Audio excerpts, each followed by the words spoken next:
사랑하는 전국교 성도 여러분, 한 주간 평안하셨습니까? 또 사모하는 마음으로, 또 기대하는 마음으로 예배 자리에 나오신 여러분들에게 하나님의 놀라운 은혜가 임하기를 간절히 소망합니다. 오늘 주 안에서라는 제목으로 함께 은혜를 나누고자 합니다. 오늘 말씀 이렇게 1절에서 4절 말씀에 보면은요, 계속해서 반복해서 나오는 표현이 바로 주 안에서입니다. 반복한다라는 것은 그만큼 중요하다라는 것이고요, 강조하고 싶은 것이라고 할 수 있습니다. 바울은 우리가 계속해서 묵상하고 있지만 지금 감옥에 있습니다. 그래서 이 빌립보서를 옥중서신이라고 하는데요, 비록 지금 바울은 감옥에 있지만 그러나 바울이 강조하고 있는 것은 주 안에서입니다. 이 주 안에서 우리는 어떠한 삶을 살아가야 할까? 오늘 말씀을 통해 이 질문에 대한 답을 얻고자 하는데요, 지난 시간에 우리는 바울은 나를 본받으라 라고 이렇게 말하면서 그리스도 십자가에 원수로 행하는 자들, 그리고 땅의 일을 생각하는 자들이 있는데 이러한 유혹을 뿌리치고 살아가야 함을 권면했습니다. 그 이유는 우리의 시민권은 하늘나라에 있고, 그리고 궁극적으로 우리는 그 하늘나라의 시민으로서 주님을 기다리는 삶을 살아가야 하기 때문에 바울은 그리스도의 십자가의 그 원수로 행하는 자들, 그리고 땅의 일을 생각하는 자들을 멀리하고 나를 본받고 예수 그리스도를 본받으라고 이야기를 하고 있습니다. 따라서 4장에 계속되는 이 바울의 권면은 우리가 지난 시간에 묵상했던 바울의 권면과 연결되어 있다라고 볼 수 있습니다. 하늘나라 시민으로서 그 주님을 기다리는 삶을 살아가야 하는데, 어떠한 삶을 살아가는 것, 바로 이것이 우리 주님을 기다리는 삶인가, 바울은 계속해서 말하고 있습니다. 먼저 바울은 4장 1절에 보면 이 빌립보 성도들을 나의 사랑하고 사모하는 형제들, 그리고 나의 기쁨이요 면류관인 사랑하는 자들이다 라고 이렇게 표현을 하고 있습니다.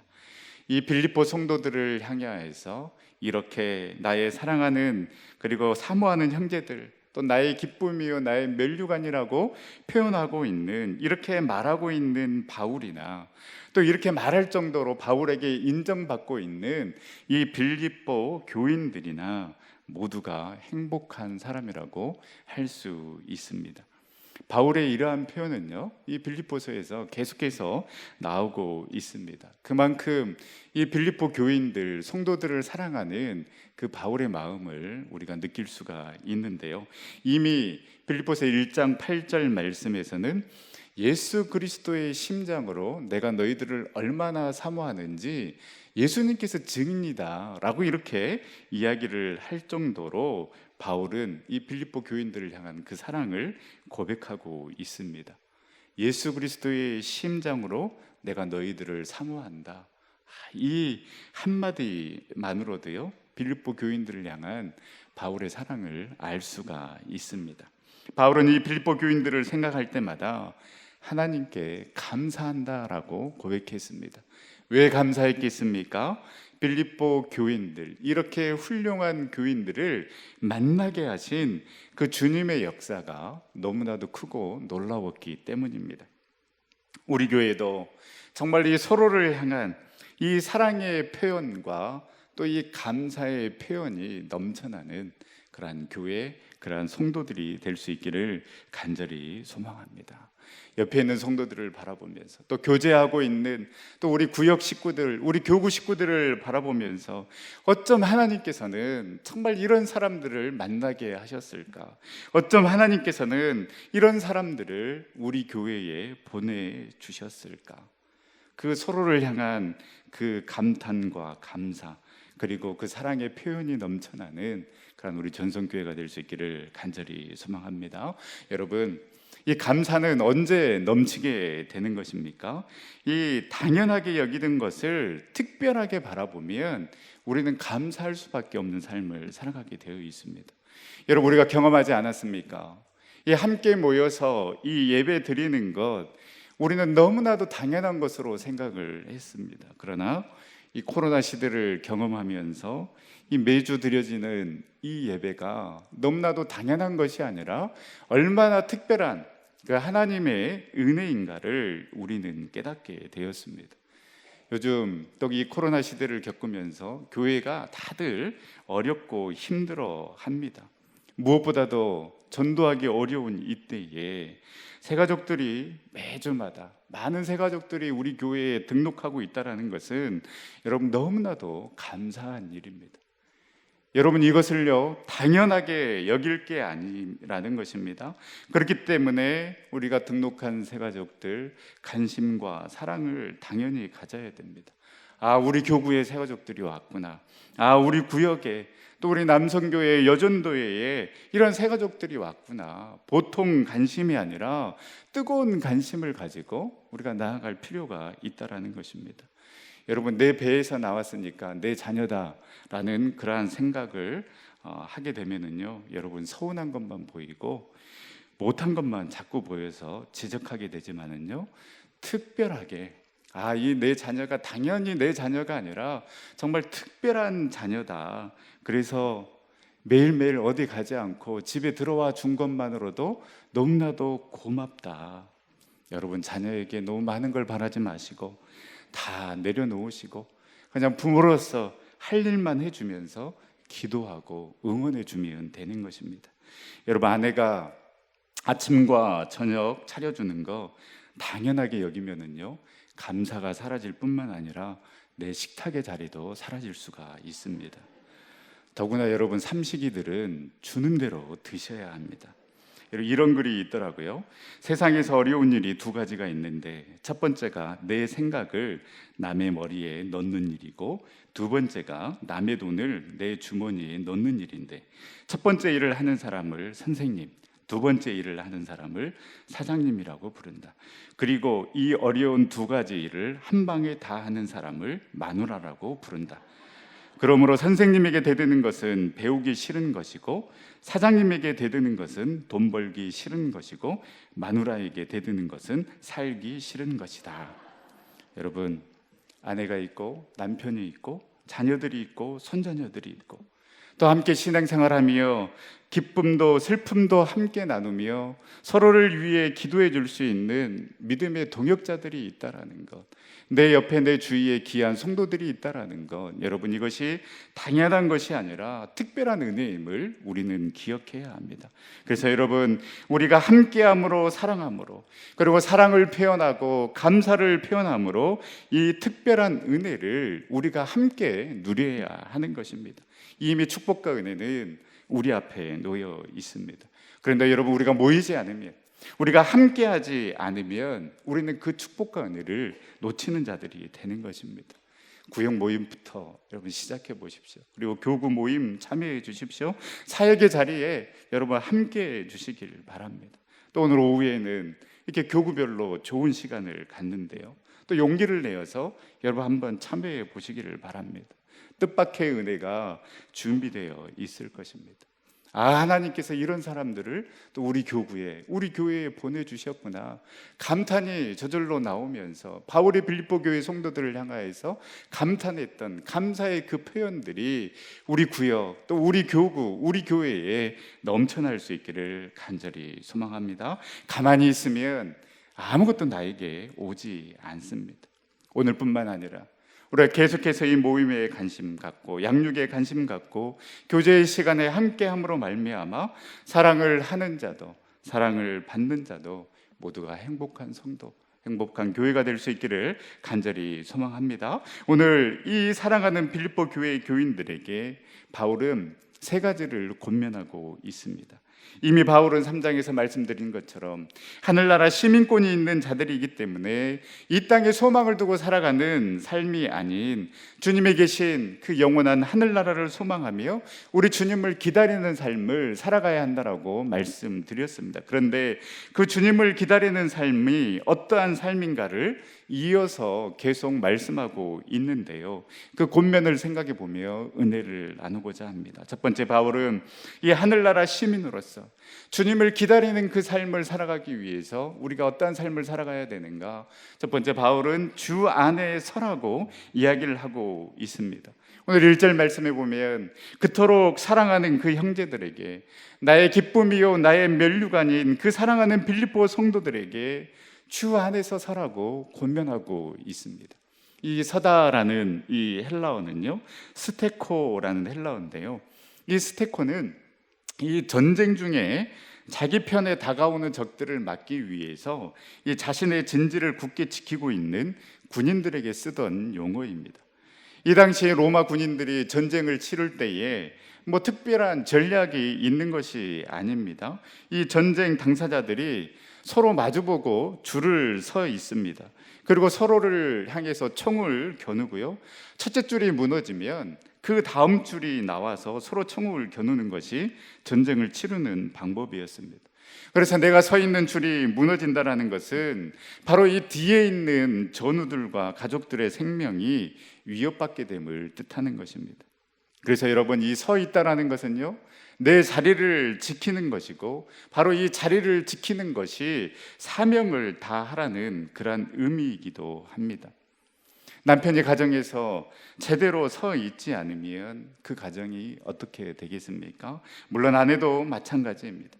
남편은 남편으로서, 아내는 아내로서 가정에서 제대로 서 있어야 자녀들이 건강하게 자랄 수 있고 그 가정이 평안해질 수 있습니다. 성도도 마찬가지입니다. 성도로서 잘 서 있어야 합니다. 성도로서 자리를 잘 지키고 있어야지, 자꾸만 거룩한 곳이 아닌, 예배의 자리가 아닌 자꾸만 다른 곳에 서 있어서 그곳에 머뭇머뭇하게 되면 우리는 사탄의 밥이 될 수밖에 없습니다. 그래서 에베소서 6장 13절 말씀에, 그러므로 하나님의 전신갑주를 취하라. 이는 악한 날에 너희가 능히 대적하고 모든 일을 행한 후에 서기 위함이라. 하나님의 전신갑주를 취하면서 우리가 담대히 서 있을 자리에 서 있으면서 사명을 감당해야 한다라는 것입니다. 나는 괜찮아. 내가 교회 생활 오래 했으니까, 내가 믿음 생활 몇 년인데, 여러분, 이렇게 눈에 보이는 것이 중요한 것이 아니라 우리가 이 전신갑주를 취하지 않으면, 그래서 진리의 허리띠, 의의 호심경, 평안의 복음으로 준비한 신, 믿음의 방패, 구원의 투구, 성령의 검, 이러한 것을 우리가 입지 않으면 우는 사자처럼 삼킬자를 찾고 있는 그 사탄에 의해 우리는 무너질 수밖에 없다라는 것입니다. 여러분, 여기에 누구나 외에는 없습니다. 경험이, 경력이, 직분이 우리를 지켜주지 못합니다. 안타깝지만 목사들도 무너집니다. 과욕에, 명예욕에, 성욕에 속절없이 무너지는 것을 우리가 봐왔습니다. 어떻게 그럴 수 있어? 손가락질 하기보다는 언제든지 나도 무너질 수 있는 그런 연약한 존재임을 깨닫고, 여러분, 우리가 하나님 앞에 서 있기 위해, 복음 앞에 서 있기 위해, 그 말씀 앞에 서 있기 위해, 하나님의 자녀로서, 성도로서, 거룩한 백성으로 서 있기 위해 우리가 깨어 있어야 하는 것입니다. 하나님의 전신갑주를 취해야 하는 것입니다. 그래서 바울은 이와 같이 주 안에서 살아라고 그 사랑하는 빌립보 성도들에게 권면하고 있는 것입니다. 여러분, 주 안에 있다라는 것, 마치 비행기를 타고 목적지로 가는 것을 말합니다. 여러분 어떻습니까? 일단 우리가 비행기를 타면 잠을 청하든지 그 모니터에 있는 영화를 본다든지 온전히 믿고 맡깁니다. 그리고 그 비행기 안에서 제공되는 서비스를 누리면 되는 것입니다. 그 비행기 안에 있으면서 지금 이 비행기가 어느 나라를 지나가는지, 어디 공해상을 비행하는지 관심 갖는 사람 거의 없습니다. 마찬가지입니다. 우리가 주님 안에 있다라는 것, 우리의 삶의 기장 되신 그 주님께 모든 것을 맡기는 것입니다. 그리고 그 주님께서 주시는 그 은혜와 힘과 능력으로 서 있는 것입니다. 우리는 주님이 주시는 그 은혜를 받아 누리면 되는 것입니다. 바울은 이 빌립보 성도들에게 주 안에 서 있기 위해서 굳은 결심을 하라고, 열심히 노력하라고 이야기하지 않습니다. 그 주 안에 서기 위해서 그냥 주님 안에 있으라고 이야기를 하고 있는 것입니다. 계속해서 우리를 유혹할 것입니다. 왜 그렇게 힘들게 서 있느냐고, 더 편안한 길, 더 좋은 길, 주님 밖의 세상도 경험해 보라고, 세상의 그 가치관 속에 즐기면서 살아보라고 우리를 유혹할 때에 저와 여러분들이 오직 우리 주님 안에 거하고 주님께서 주시는 그 힘과 능력으로 성도로서 또 하나님의 자녀로서 있어야 할 자리에 서 있음으로 말미암아 그 맡겨주신 사명 능히 감당하며 나아가는 우리 전생의 모든 성도님들이 다 될 수 있기를 간절히 소망합니다. 두 번째, 이 바울은 하늘나라 시민으로서 또 우리 주님을 기다리는 그 삶을 살아가기 위해서 주 안에서 같은 마음을 품으라고 이야기하고 있습니다. 2절 말씀에 보면 내가 유오디아를 권하고 순두개를 권하노니 주 안에서 같은 마음을 품으라. 여러분, 만약에 이 유오디아와 순두개가 율법주의자들이거나 구원받았으되 마음대로 살아가도 돼 라는 이러한 잘못된 교리에 빠져 있어서 교회를 혼란스럽게 하는 자들이었다면 율법주의자들에게는 바울이 3장 2절 말씀처럼, 그리고 구원받았으니 이제는 내 마음대로 즐기면 살아가도 돼 라고 생각하고 있는 자들이었다면 3장 19절처럼 바울은 강하게 질책했을 것입니다. 그러나 바울은 4장 1절에서 나의 사랑하고 사모하는 형제들이라고, 나의 기쁨이요 면류관이라고 사랑하는 자녀들이라고 이야기를 하면서 이 유오디아를 권하고 순두개를 권한다라고 말하고 있습니다. 유오디아와 순두개에게 권한다라고 하지 않고 이렇게 유오디아에게 권하고 그리고 순두개에게 권한다라는 것은요, 이렇게 권한다라는 단어를 2번 사용한 것은 이 두 사람의 불화의 원인이 양쪽 모두에게 있다라는 그런 느낌을 주기도 하고요, 또 이 두 사람을 따로 불러 이야기할 만큼 지금 간곡하게 바울이 부탁하고 있다라는 의미이기도 합니다.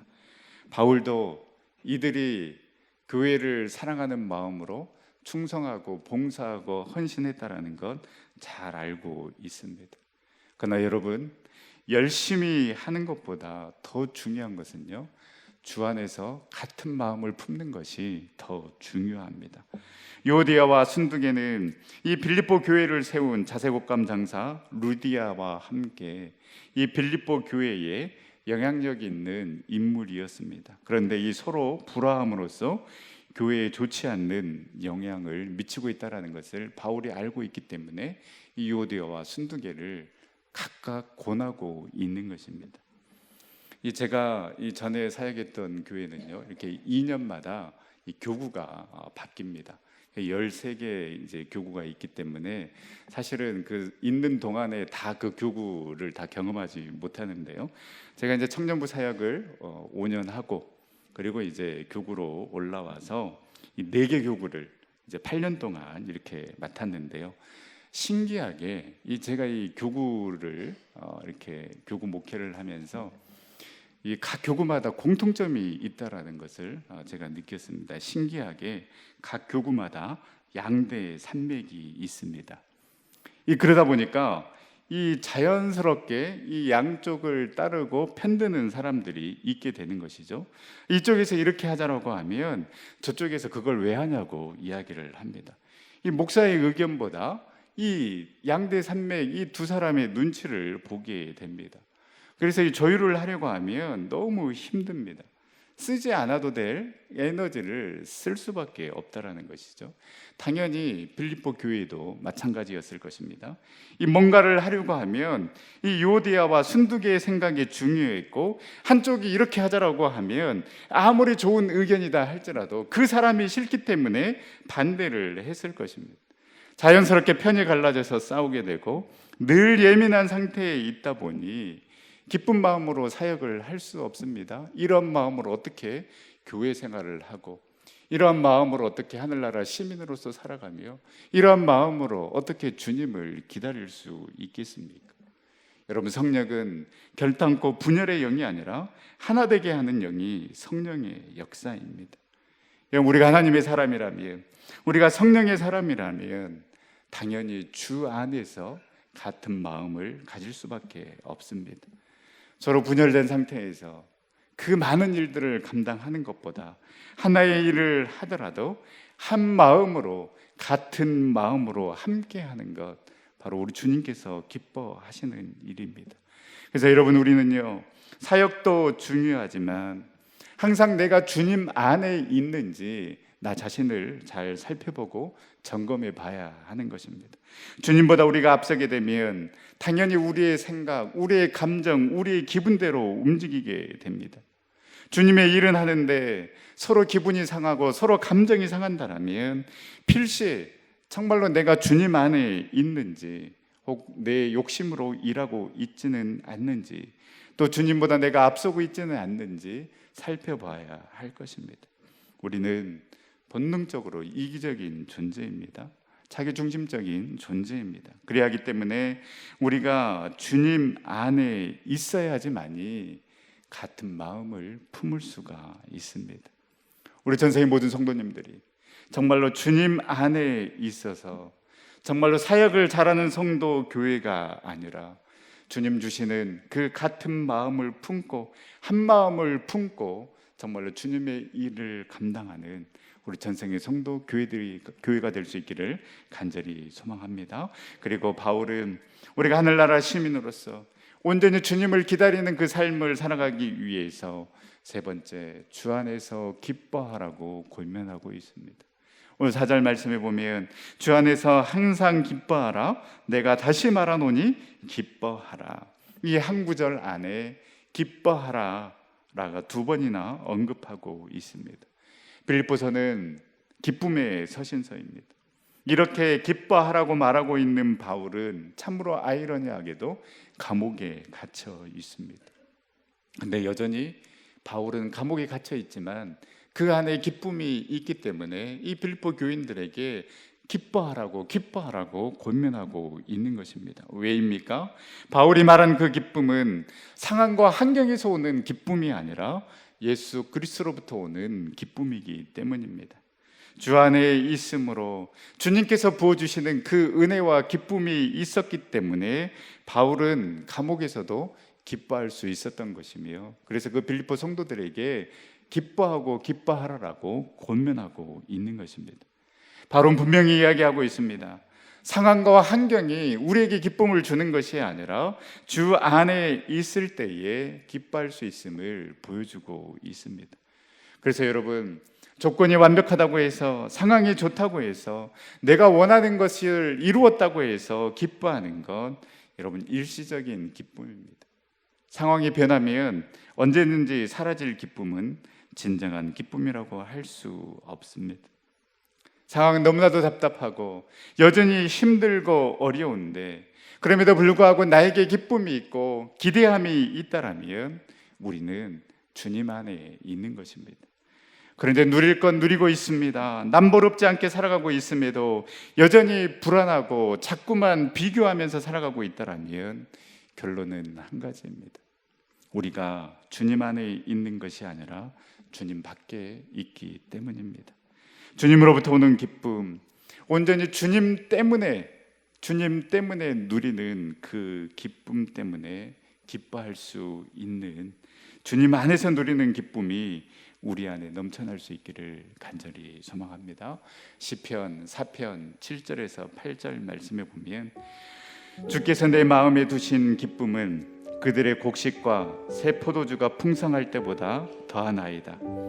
내가 평안히 눕고 자기도 하리니 나를 안전히 살게 하시는 이는 오직 여호와이시니이다. 우리는 1차원적인 기쁨을 원하고 그것 때문에 기뻐합니다. 오늘 말씀에 나와 있는 것처럼 곡식과 새 포도주가 풍성할 때, 즉 물질이 풍성할 때, 내가 먹고 사는 것이 넉넉할 때 우리는 기뻐하지만은요, 그러나 주님께서 우리에게 주신 그 기쁨은 세상의 풍족함을 뛰어넘는 기쁨, 환경을 초월하는 그러한 기쁨인 줄 믿습니다. 우리 전생의 모든 성도님들이 바울처럼 비록 감옥에 있다 할지라도, 내 힘과 내 능력으로 할 수 있는 것 아무것도 없다 할지라도, 여전히 상황은 절망적이고 비극적이다 할지라도 주님 안에 있기 때문에, 그럼에도 주님 때문에 주시는 그 기쁨 때문에 우리가 주님 안에서 환경과 상황을 뛰어넘어 세상이 주는 그 기쁨과 비교할 수 없는 그 기쁨과 은혜를 누리는 우리 전생 모든 성도님들 다 될 수 있기를 간절히 소망합니다. 그래서 이 주님 안에서 주시는 그 기쁨으로 말미암아 하늘나라 시민권자로서 또 우리 주님 오심을 기다리는 그런 믿음의 길 걸어가는 우리 전생의 모든 성도님들이 다 될 수 있기를 간절히 소망합니다. 우리 시간에 함께 찬양하며 기도의 자리로 나아갈 때에 주 안에 있는 나에게 무슨 근심이 있겠습니까? 우리 주님 안에 있을 때에 그 세상이 줄 수 없는 그 기쁨과 은혜 누리게 될 줄 믿습니다. 또 주님 안에 있을 때에 우리가 한 마음을 품고, 또 우리가 주님 안에 있을 때에 주님이 있어야 할 그 자리에 서 있는 귀한 성도가 될 줄 믿습니다. 주님, 내가 주님 안에 있겠습니다. 우리 함께 믿음으로 결단하며 기도의 자리로, 찬양의 자리로 나가도록 하겠습니다.